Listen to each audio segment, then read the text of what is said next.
la coïncidence donnée par le calendrier entre la journée contre l'arrogance mondiale et la célébration du sacrifice de Karbala, qui est marqué par essentiellement le refus de confondre la force de l'orgueil humain avec la hauteur de la gloire divine. C'est cela qui a été le sens universel, profond et éternel de la Shoura, et nous permet de montrer précisément la hauteur de la révolution iranienne.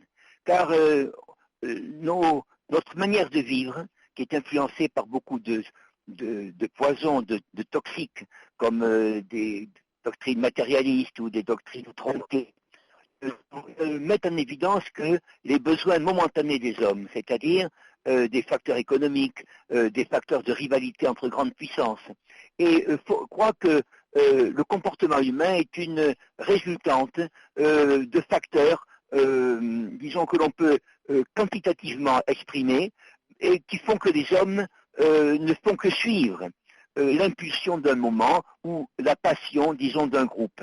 En réalité, il n'en est pas le cas. Si ce n'est pas tant l'exil, par exemple, de l'imam Khomeini, qui a été déjà, disons, une marque d'affaiblissement, de faiblesse du pouvoir iranien de l'époque, qui n'était pas capable de se dégager, disons, des influences impériales, occidentales, qui avaient commencé, vous le savez, surtout depuis longtemps, mais principalement depuis 1941, depuis le débarquement britannique et sa complicité avec la Russie communiste.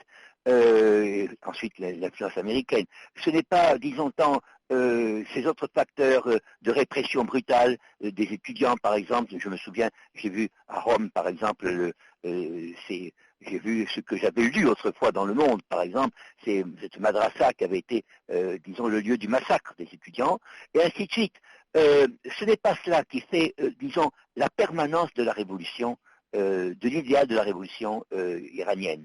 Cet idéal de la révolution, il est dans justement le maintien d'un idéal au-dessus de toutes les contraintes. Et c'est cela qui est permanent aujourd'hui, que ce soit dans les contraintes imposées par le blocus des puissances arrogantes.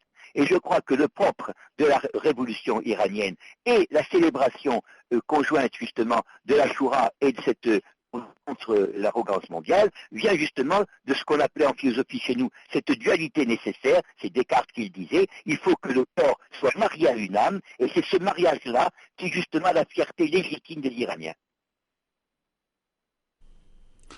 L'agence iranienne Fars News, citant le quotidien allemand Spiegel, a préparé un reportage en images des boîtes blanches d'espionnage des États-Unis dans les capitales.